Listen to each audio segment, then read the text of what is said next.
Hi, this is Jim from Safety Wars. Before we start the program, I want to make sure everyone understands that we often talk about OSHA and EPA citations, along with some other regulatory actions from other agencies, legal cases, and criminal activity. Everyone is innocent until proven guilty in a court of law. Proposed fines are exactly that, and they are often litigated, reduced, or vacated. We use available public records, news accounts, and press releases. We cannot warranty or guarantee the details of any of the stories we share, since we are not directly involved with these stories, at least not most of the time. Enjoy the show.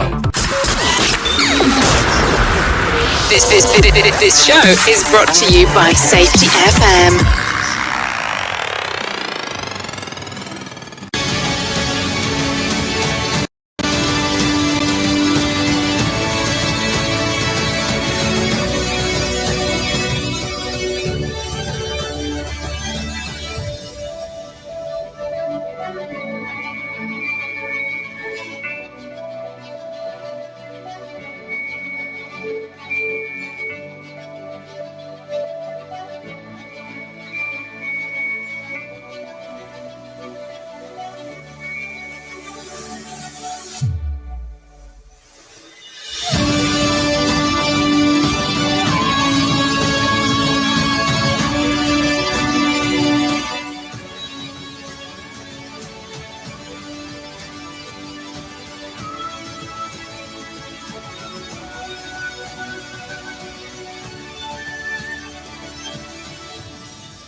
So, a lot of stuff went on today with OSHA.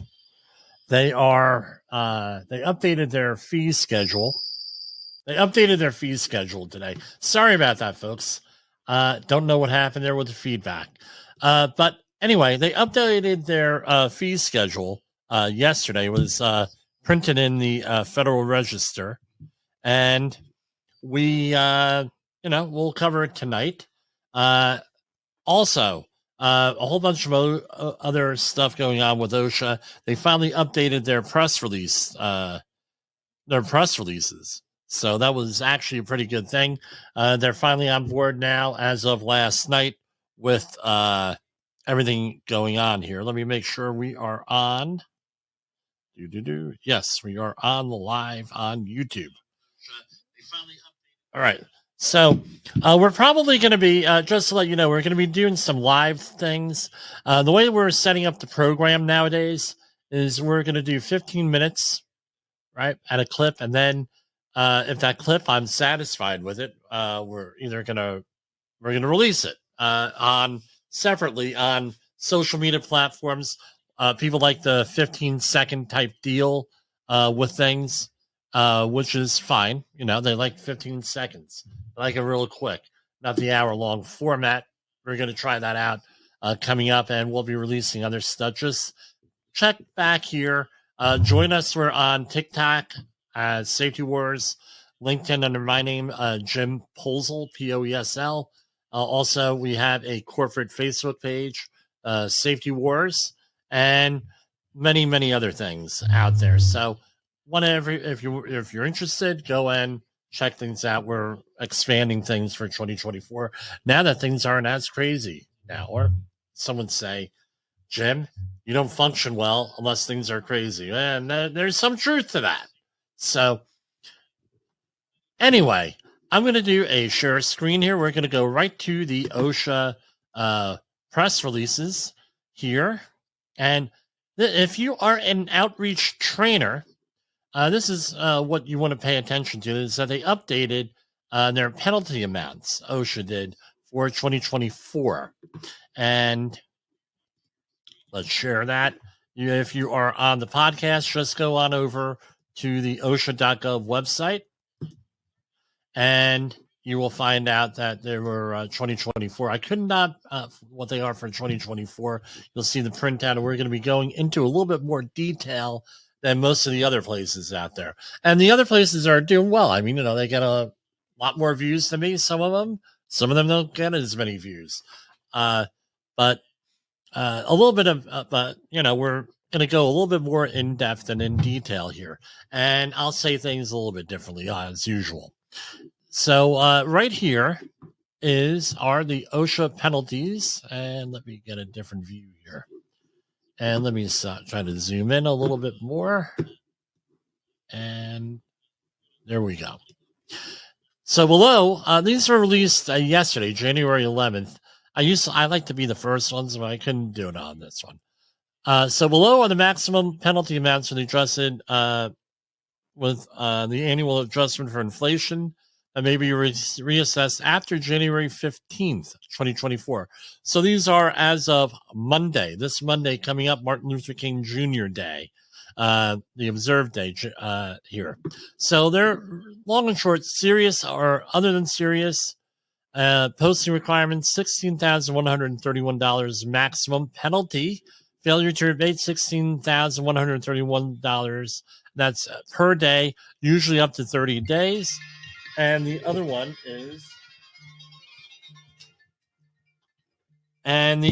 is willful or repeated, $161,323 maximum violation. And maximum violation. If we mosey on over to the big one here. So this is the actual memorandum. You can tell a lot. Usually if the outreach trainers just go by here and you may see a little slide on there. But if you really want to get in depth, which is what I hope you do on your 30-hour courses, what I do, I always break this out. Or if I have to do a presentation for I have to do a presentation for a client. Right, I go into the chapter 6 of the Operation Field Field Operations Manual, the FOM. But here, let's go. So, for the interest of time, we're just going to do the memorandum from January 8th. Now, this was written on January 8th, but it sort of like was released to the public on the 11th. That's usually what happens here with this. And if what's the background here? So for years, you'll know whether or not you're dealing with someone with updated training materials, because I'm still seeing a lot of these training materials with $7,000 fines, and it was like for this stuff. And that was the original stuff in the Occupational Safety and Health Act. When it was first passed, they had very low fines in there. And a lot of the training materials, and I see brand new trainers with these training materials. They buy them from certain online sources, and they're not updated. And as a mentor of mine, Miles O'Malley, used to say, he's a legend here in New Jersey. He was teaching at Rutgers in the outreach center, was you have to carry your own water. You have to do your own research. You have to do your own thing here, because that's the only way you're going to be able to learn about this stuff. And to make it, you need the soak time, as Fred Sutton, friend of the program, says here. You got to do your own work. So here we have serious, right? The minimum penalty is $1,190. Again, everyone uses this page here, very general, but important you use this. So serious is $1,190 per violation, $16,131 for a maximum violation. Other than serious, it could be zero. It could be up to $16,131. And the note on the serious, this amount reflects the actual minimum penalty with all penalty reductions, which rectifies error the previous year's minimum penalty posted. All right. Willful or repeated, you're looking at a minimum penalty of $11,524 or $161,323. For a posting violation, it can go 0 to $1,631. A posting violation is when they write you a citation and you don't put it up. Or it could be other things also with that. And then your failure to abate penalty is $16,131 per day. Unabated beyond the abatement date, generally limited to a 30-day maximum. So if OSHA gives you a citation, like when we go through these citations, it says must be abated by X number of date. It's usually within a couple of weeks. And you could probably argue that, right? Don't try to argue it without an attorney, of course, with them. And you can probably get a little bit of leeway and say, look, we're trying to do it, making a good faith effort, but we have to, you might be able to do that. I've heard of people doing that, but, don't count on it. Right? Usually this is what it comes down to. You get notified verbally in the closing conference or somewhere around during the initial visit, and hey, you have a problem here, and you should say, oh, wow, hey, maybe we should pay attention to that, and you get the notebook out and you go and write it down. Okay, great, and then you abate that, and maybe you could abate it on the spot, which is the best thing. Then going from there. So now you have what is called a gravity-based penalty. And it's based on high gravity violations, one with a gravity-based penalty of 16,131. A moderate is a violation with one, right? Of one with a gross penalty of 9,218 to 13,828. A low gravity violation is one where the gravity-based penalty is 6,913. For serious violations, the GBP shall be assessed on the basis of the following table. All right, so right, a high, right, severity, great probability, right, and it gets an OTS or gravity code of 10, and then it goes down from there. For other than serious violations, only minimal severity is assigned. The area director determines that it is appropriate to achieve the necessary deterrent effect. A maximum penalty of $16,131 may be proposed. Now, this is the serious and willful penalty reductions. The reduction factor for history shall be applied as usual. Reduction factors for size of serious willful violation shall be applied as shown in Table 3. For 10 or fewer employees, 80% up to an 80% reduction, and 11 to 20, 60, 21 to 30, 50, and it goes on and on with that. And basically, if you have 251 or more employees, generally speaking, you won't get any break-in reduction according to this table. However, something you need to realize too is this may or may not could go up or down, depending. Right, shall be right. Shall be applied means you have to do it, right? But they do have a little bit of leeway here usually. I'm not guaranteeing it. I mean, it all depends on who your people are you're working with and how you act. So, for example, you go in there and start yelling, screaming, and cursing at the compliance officer. Not a very good strategy, not a good pathway to success. Yelling and screaming is never a good pathway to success unless you're able to bully people and, probably not going to be able to bully a federal agent. Usually doesn't work. All right? Doesn't really work. This is from the OSHA news release from Region 2. U.S. Department of Labor launches a program to stem fatalities and promote workplace safety in tree, landscape, service industries. So we're getting, this is out of Region 2, except for Puerto Rico and Virgin Islands, and on a beautiful day like we had today and a couple of beautiful days last week, chances are this doesn't really apply to you right now. But what happens is this. We're trying to get the leg up, which is a good thing, on the landscape stuff. We're probably going to talk about it closer to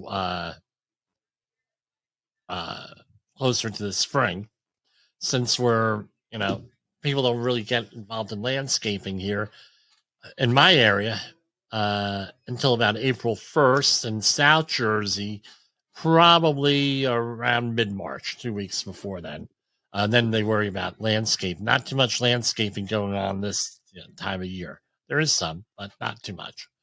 U.S. Department of Labor has launched a multi-year program to reduce worker fatalities and injuries in the tree and landscape services in New Jersey, New York, Puerto Rico, and the U.S. Virgin Islands. In 2022, the Bureau of Labor Statistics reported 222 workers in these industries suffered fatal workplace injuries and illnesses nationwide. The causes include falls from trees and elevated work platforms, being struck by falling trees, branches, and vehicles, electrocution, heat, and chemical exposures. We want to make those workplaces safer for all workers in the industry, said OSHA Regional Administrator Richard Mendelson in New York. By intensifying our focus on the tree and landscaping industries, we can help employers provide effective management of workers' safety and health protection to reduce the extent and severity of work-related injuries and illnesses. OSHA's new regional emphasis program covers employers in Region 2 and includes 2 elements. First, the program will provide initial and ongoing outreach to employers, employees, and stakeholders to raise awareness of the hazards associated with tree trimming and landscaping operations. Second, OSHA will conduct targeted safety and health inspections of tree and trimming removal, landscaping services, and site preparation contractors to assess employer compliance to reduce employees' exposure to hazards. So what are they looking at? You got a crane, grappler, stump grinder, loader, chipper, working at elevation on aerial lifts or other devices, climbing, trimming, and removing trees, and operating powered equipment. These activities expose workers to danger that are among OSHA's strategic emphasis areas, including falls, amputation, noise, electrical, struck by injuries. The program is scheduled to run through the fall of 2028. Now, they have an on-site consultation program. You probably should take advantage of this. Now, this is what the reality is, right? Because they're expanding their focus, right? You're going to hear, well, and I heard this recently from a client. Well, we were told we went to a trade group, to a conference. They said X, Y, and Z regulation doesn't apply to us. And you're telling us that X, Y, and Z regulation does apply to us, and OSHA paid us a visit and said that X, Y, and Z thing applies to us. Who do we believe? I would believe OSHA, and I would believe me, right? Secondarily, right? Right? A trade group, not necessarily, because a trade group often pushes back on a lot of stuff. The most recent one is like the chimney sweep trade group out there, where they had a lawsuit against OSHA, and it went all the way up, and so now they reached a settlement, and basically OSHA got pretty much everything they wanted. I believe where the chimney sweep organization got clarification, which is what they wanted. I have a feeling that this might be a similar thing with this. So, for example, landscapers. Who are landscapers? Who do they hire? They're going to hire probably a teenager or young worker. They're going to hire an at-risk worker. For example, someone who's coming back into reentry. And they're also going to hire day laborers and what they call lower skilled workers, even though I tell you what, landscapers have a skill. Believe me, have a skill. But so those are all short-term seasonal workers. Now, does OSHA require? If you're going to be working at height, it requires training. All of these things require training. Can you imagine a small contractor charging $35, $50 to do your lawn, which is like the going rate around here? Maybe $100 if you got a real big lawn and you need all this specialized stuff. Can you imagine them going and training their workers? Big one you're going to see out here, Citation. My prediction is going to be the hearing protection. That's going to be the big problem. Hearing protection, eye protection, face shields. 3 things. Gloves, hand protection. This is going to be the PPE here. The next thing that they're going to go after are those damn plastic gas cans that are good for consumer product, right? They're regulated by the Consumer Product Safety Commission for the consumer, not in the workplace. It's number 2. So I could see them making, if someone gets hurt, or they're going to throw the book at somebody.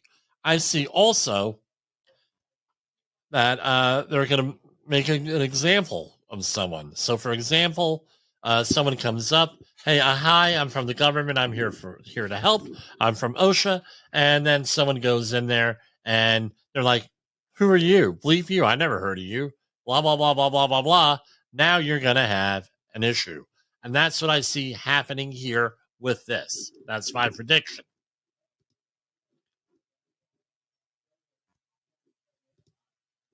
Okay, and now we're on to the U.S. Department of Labor press releases. Staten Island Health Center will pay $195,000 to former employee who reported concerns of risk in-person staff meeting as pandemic grew. I remember reading about this way back in 2020 here because there were a lot of stuff going on. So with the pandemic. So this was the height of the pandemic. Right, March 2021. As COVID-19 became a global pandemic, an employee of a Staten Island Community Health Center asked permission to allow a regularly scheduled meeting to be held by teleconference, and then change the format of the meeting to a teleconference rather than meeting in person in a windowless conference room. So, what the implication is that there wasn't enough ventilation here. When the health center's CEO insisted they hold the meeting in person, the employee changed the meeting format back to in person, but did not attend the meeting given their concerns about being exposed to the virus there. 2 days later, the center suspended the employee for refusing to attend the meeting and for unspecified insubordination. It prohibited them from access to all work sites. A few weeks later, the clinic terminated the employee in April 2020 without further explanation. The former employee filed a whistleblower complaint with OSHA. In June 2021, the department filed suit against the company and CEO, alleging they violated the anti-retaliation provisions of the OSHA Act, right, Occupational Safety and Health Act, by suspending and ultimately terminating an employee for reporting a hazardous work condition, potential exposure to COVID-19 at an in-person staff meeting. All right. Following litigation and mediation, the health center and Thompson have agreed to pay $195,000 in back wages and compensatory damages to the former employee. In addition, they will, among other things, expunge this from the employee's record, provide a neutral reference for the employee if any prospective employer requests an employment reference or verification. I think you got to do that anyway, right? Conduct the reading of rights, informing employees that they are protected under Section 11C of the OSHA Act, which is the whistleblower, I believe, part of that. Post a notice for employees that they will not in any manner discriminate against any employee for engaging in activities protected under Section 11C of the OSHA Act, and provide employees with annual training and their Section 11C rights for at least 3 years. The Occupational Safety and Health Act guarantees workers the right to raise safety and health concerns to their employers without fear of retaliation, said OSHA Regional Administrator Richard Mendelson in New York. The companies, I mentioned it one time before, but I go against it. Inexcusable actions have a chilling effect on other employees coming forward with concerns about health and safety hazards in their workplaces. And again, this is all whistleblower stuff. And OSHA enforces whistleblower provisions of the OSHA Act and 20 other statutes. Now, this is another one. If you are an outreach trainer, that you should be, this will be a good case study here for this. Because again, first hour of that outreach training course has got to be what? Introduction to OSHA. Well, guess what? I just discussed it's 26 minutes after the hour. So we're, and again, if this is on the podcast, right? We edit some of the feedback we're going to edit out. So that it's going to be a little bit shorter, but it's 26 minutes after the hour here. So, bottom line is this. You got plenty of material out there, dude and dudettes. Plenty of material out there. And again, if you are a CEO and you're not sure about what your obligations are under OSHA, give us a call, 845-269-5772, or drop us a note at jim@safetywords.com, and we will help you in this area. Oh, and by the way, if you're buying your certificates on the street in New York City, right, like I'm still hearing reports of, you probably are missing this information. And we're going to go to our first commercial break. In the professional safety community, communication and planning are just a few keys to your program's success. The question many practitioners have is, where do I start? Dr. Jay Allen, the creator of the Safety FM platform and host of the Rated R Safety Show, has built a global foundation to help you along the way. Go to safetyfm.com and listen to some of the industry's best and most involved professionals, including Blaine Hoffman with the Safety Pro, Sam Goodman with the Hop Nerd, Sheldon Primus with the Safety Consultant, Jim Pozell with Safety Wars, Emily Elrod with Unapologetically Bold, and many others. As individuals, we can do great things, but as a team, we become amazing. Dial into safetyfm.com today and surround yourself with a powerful force of knowledge and support.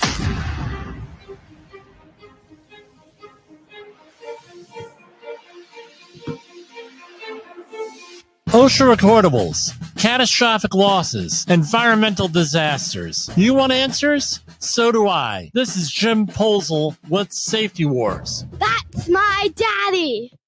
This is Safety Wars, broadcasting to our brothers and sisters in the occupied territory of behavior-based safety. Get out your secret decoder ring. Here is your nightly message. How you respond to failure matters. How you respond to failure matters. You are listening to Safety Wars. Tomorrow's Safety Today. Okay, continuing on with our U.S. Department of Labor press releases here. Readout, Acting Secretary Sue, my apologies there, I'm not sure how to pronounce that, holds a roundtable with Arriva Las Vegas Workers Center. This is out of Washington. Acting Secretary of Labor Julie Shu joined members and leaders of Arriva Las Vegas Workers Center on Wednesday, January 10, 2024, for a roundtable discussion on protections for immigrant workers and their enforcement. The event included a discussion on the department's process for supporting worker requests for prosecutorial discretion and highlighted examples of successful Department of Labor enforcement efforts. The roundtable fell on the one-year anniversary of the department obtaining consent judgment in federal court requiring a Unforgettable Coatings, I'll mention the name, a Las Vegas paint and specialty coatings contractor who intimidated workers, allegedly, to pay $3.6 million to 593 employees in 4 states. Arriva Las Vegas Workers Center assisted the department in contacting workers during that investigation. Just out of curiosity, how much money is that per person? Hold on. Yes, I know I'm rude. I'm doing the calculator here. 3 divided by 593.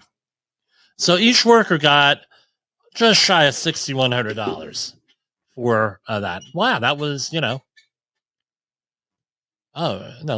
good job there, guys. Arriva is a recipient of a 2023 Susan Harwood training grant from OSHA.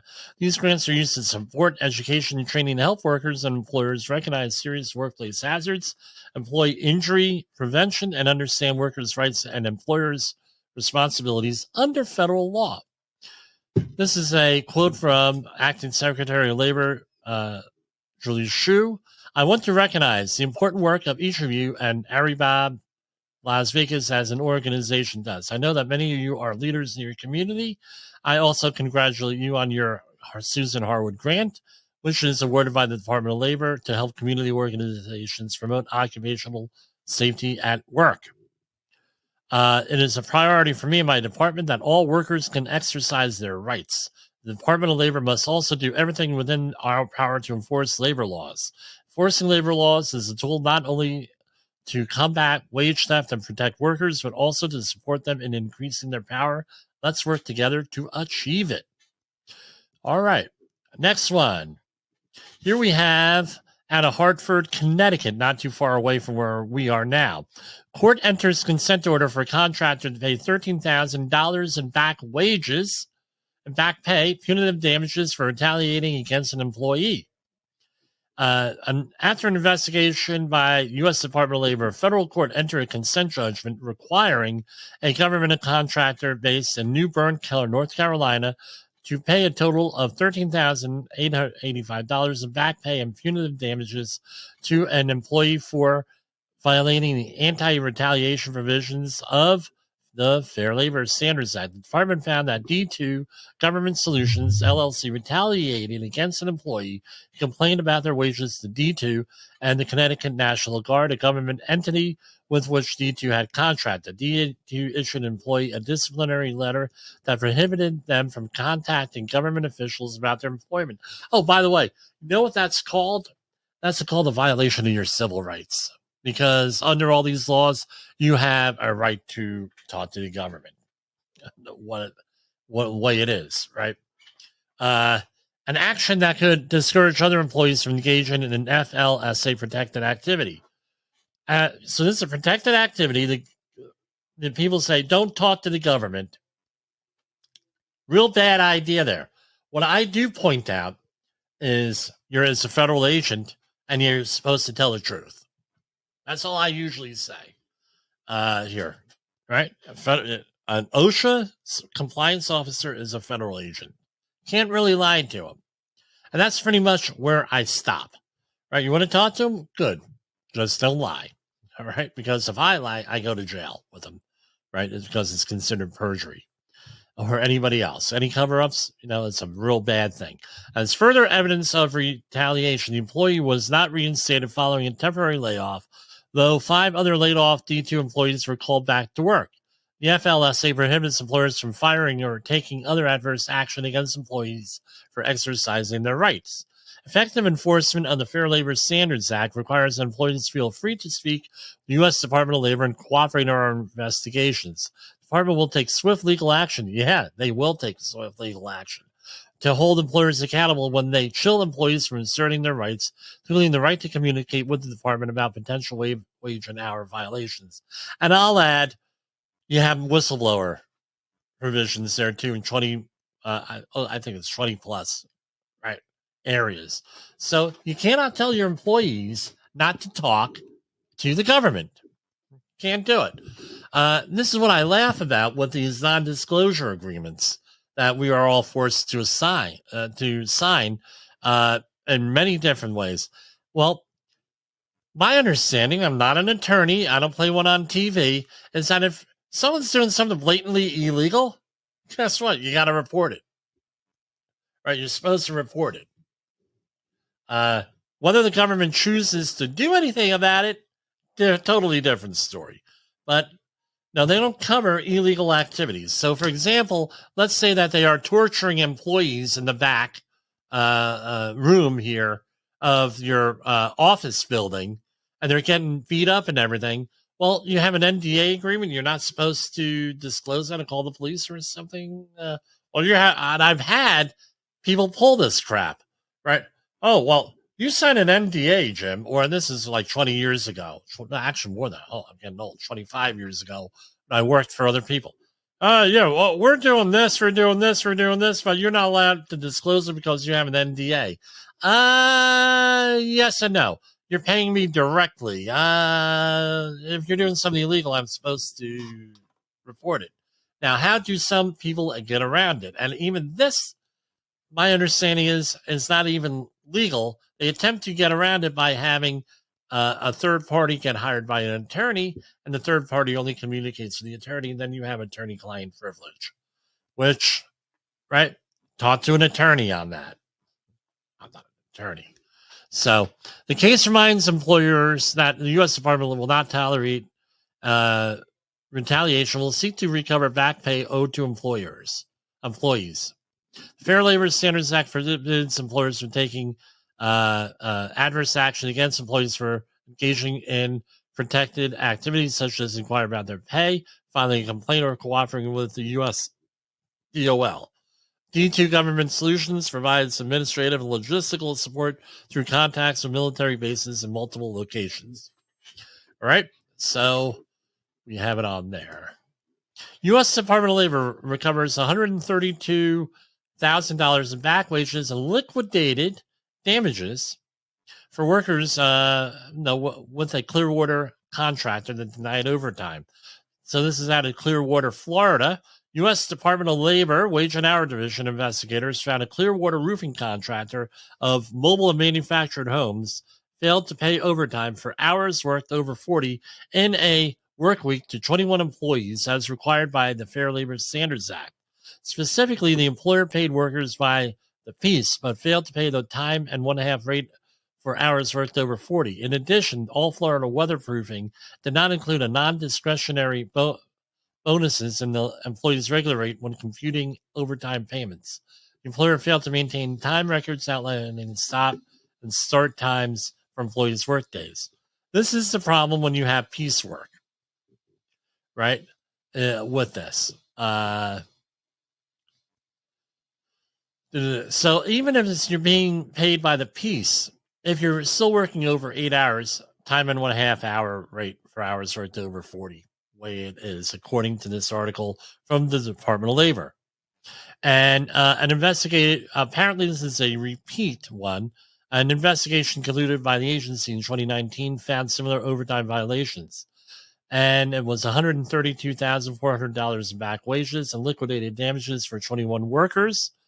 And the agency assessed the employer $8,463 in civil money penalties to address the repeat nature of the violations.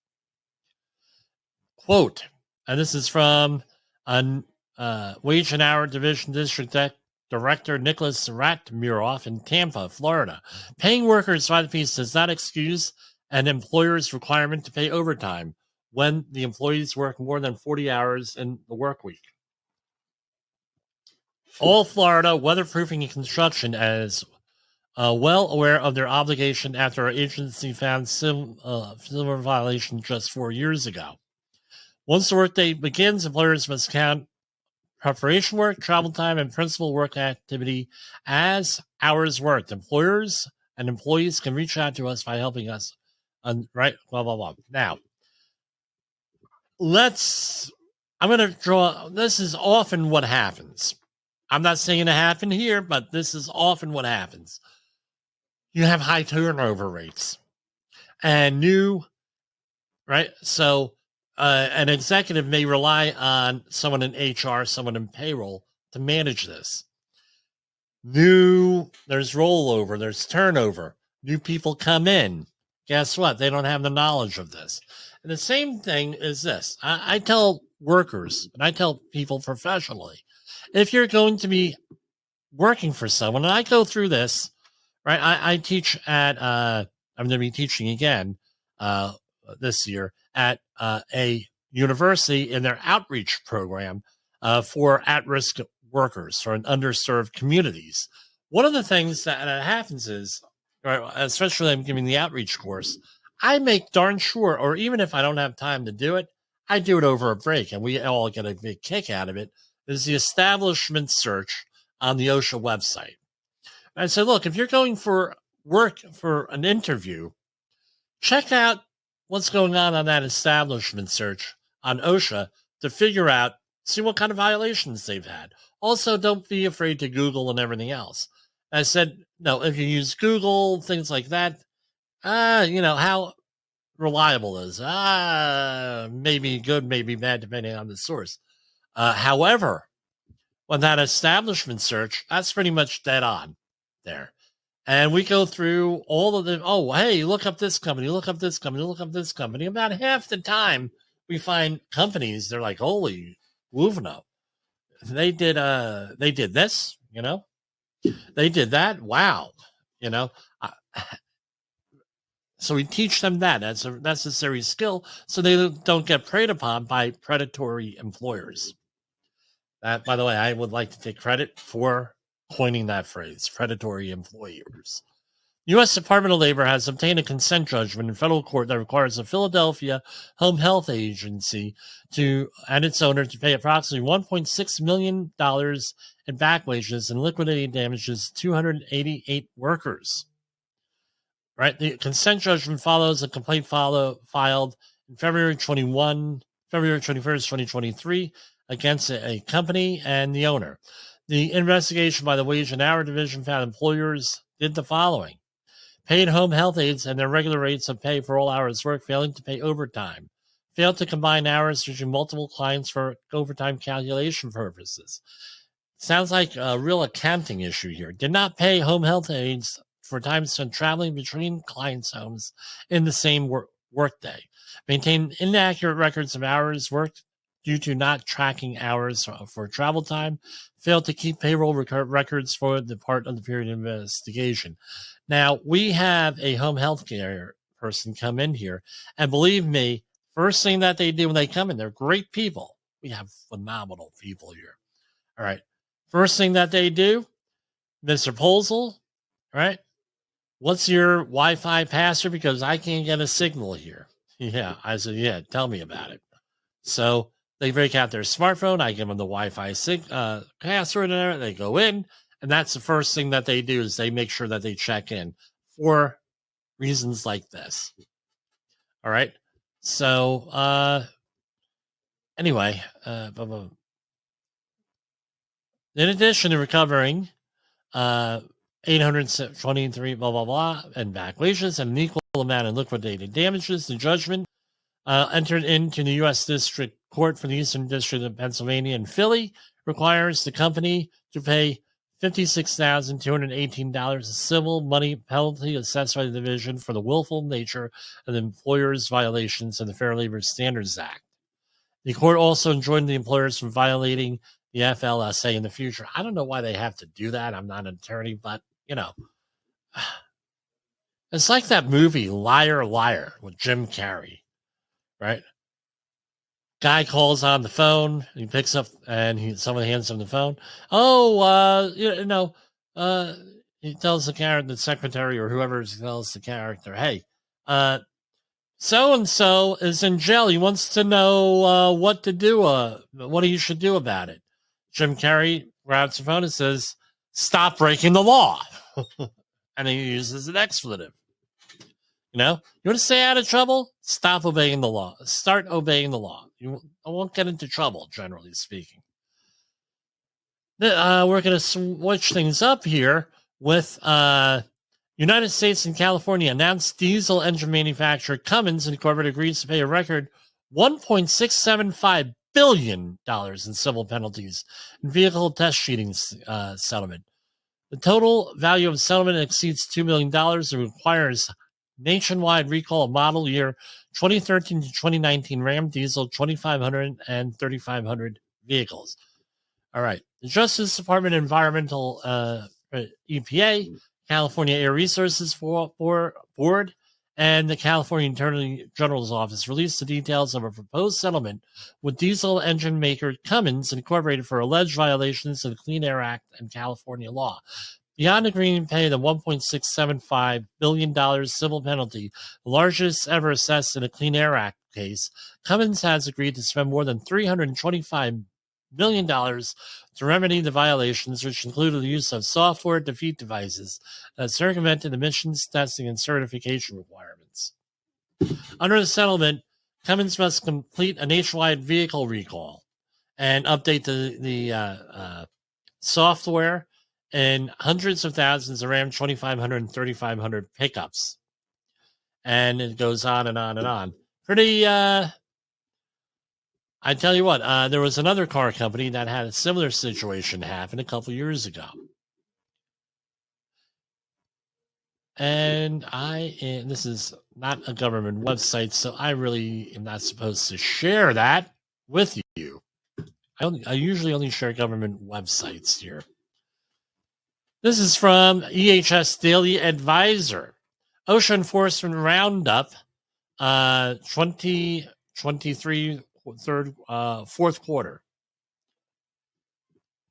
So this is the highlight. Corn Milling Company fined $1.8 million in Wisconsin. All right. With that, a lot there, and it had to do with, we covered the program, grain dust. Report trenching hazards lead to 7-figure fine, penalty $1.8 million. This is out of Minnesota, story we covered here in June.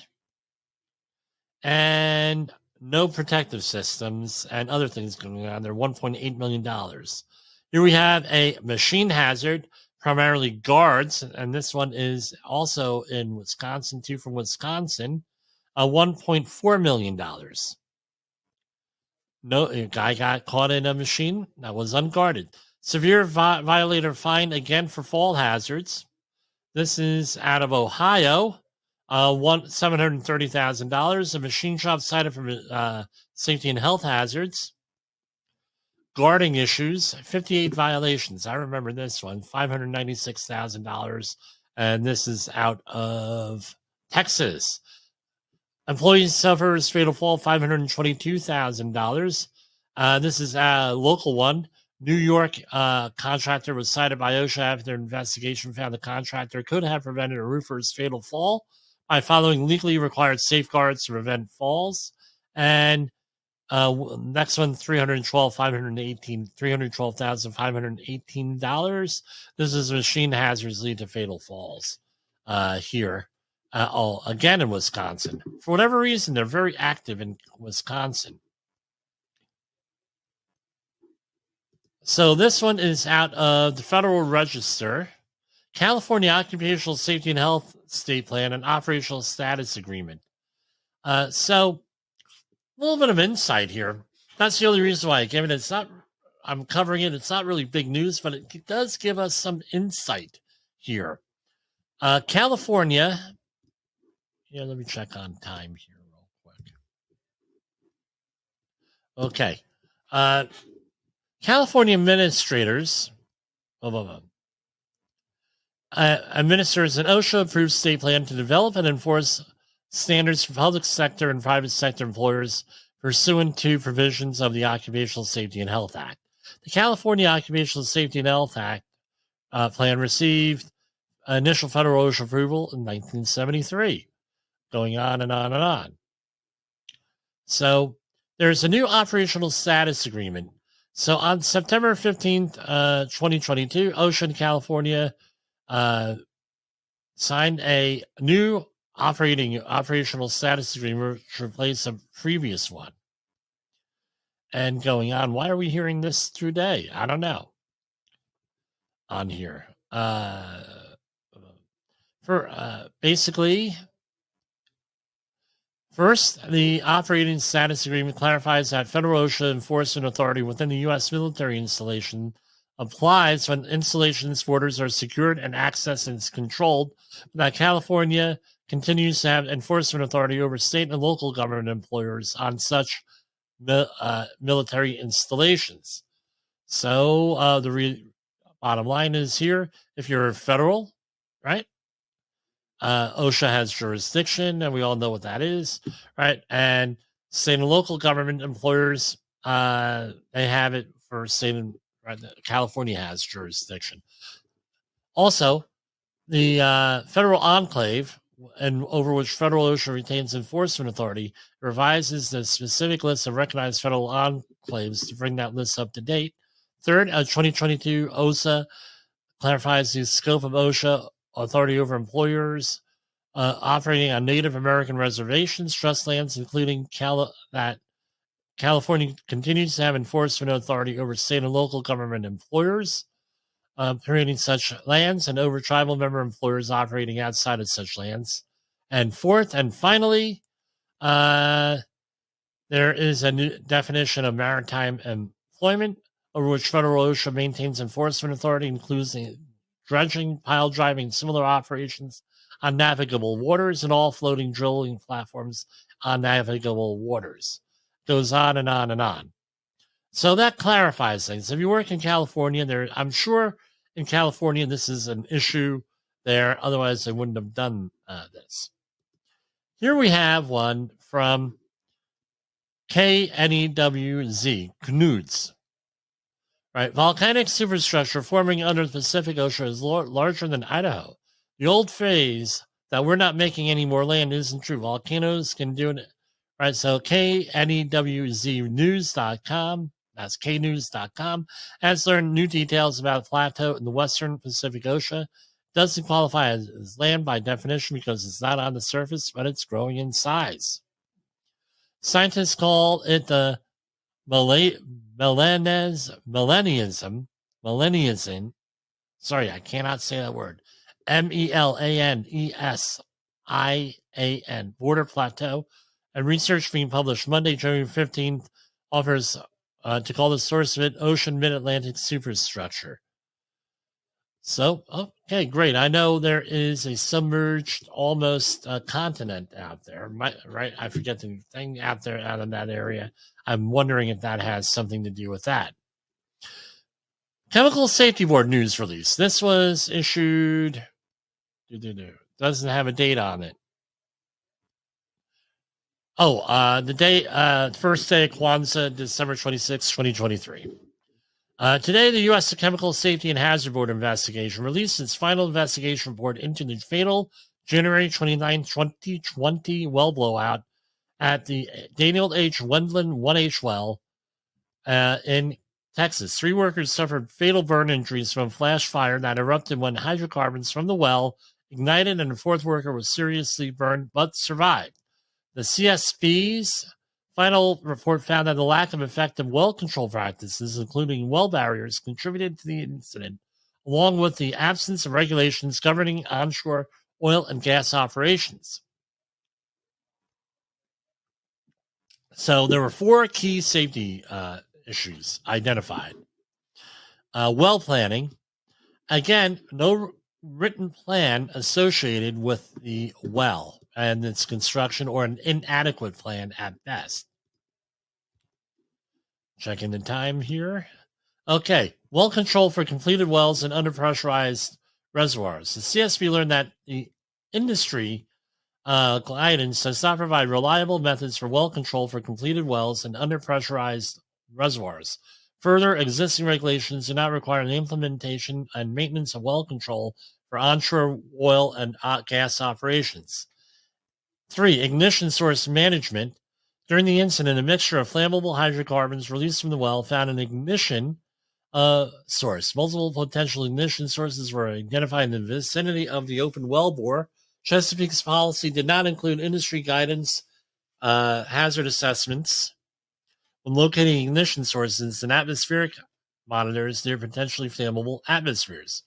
Federal safety requirements, regulatory safety requirements. There are minimal regulations that govern onshore oil and gas drilling and servicing operations, despite prior attempts to promulgate rules in the industry. Investigator in charge Harold Griffin said the CSV's final report found a number of shortcomings when it came to safe operations in a Wendland well. Ultimately, a lack of established safety practices was a significant factor in this incident. In this case, the well operator and its contractors did not implement effective preventative safety measures consistent with industry recommended practices, which contributed to the severity of this incident, end quote. The CSV is issuing recommendations to OSHA, API, the American Petroleum Institute, and Chesapeake. The CSV is calling on OSHA to include onshore well drilling and well servicing operations in the agency's PSM standard, perhaps Process Safety Management Standard, or alternatively developing a federal standard to address these operations. CSV is also urging OSHA to remove the exemption that excludes oil and gas drilling and well servicing from OSHA's 1910-147 standard, that is Control of Hazardous Energy Standard, and lockout tagout. Expand the standard to cover oil and gas production. Lastly, the CSV is calling on OSHA to promulgate a new federal standard to discover drilling, production, and service / worker activities surrounding onshore oil and gas wells. They're requiring stuff from API about underpressurized reservoirs, and they want to say basically they want the company to have industry standards and everything else. But anyway, the CSV board members are appointed by the president subject to Senate confirmation. The board does not issue citations for fines, right? And my understanding with all this stuff, you can't really use it in a court of law. So we can use it on Safety Wars. That's all that we have for today. We are going to having hopefully a productive 3-day weekend here. I hope everybody else in the United States enjoys this 3-day weekend, and we'll go from there. For Safety Wars, this is Jim Posel. The views and opinions expressed on this podcast are those of the host and its guest and do not necessarily reflect the official policy or position of the company. Examples of analysis discussed within this podcast are only examples. They should not be utilized in the real world as the only solution available, as they are based only on very limited and dated open source information. Assumptions made within this analysis are not reflective of the position of the company. No part of this podcast may be reproduced, stored in a retrieval system, or transmitted in any form or by any means, mechanical, electronic, recording, or otherwise, without prior written permission of the creator of the podcast, Jay Allen.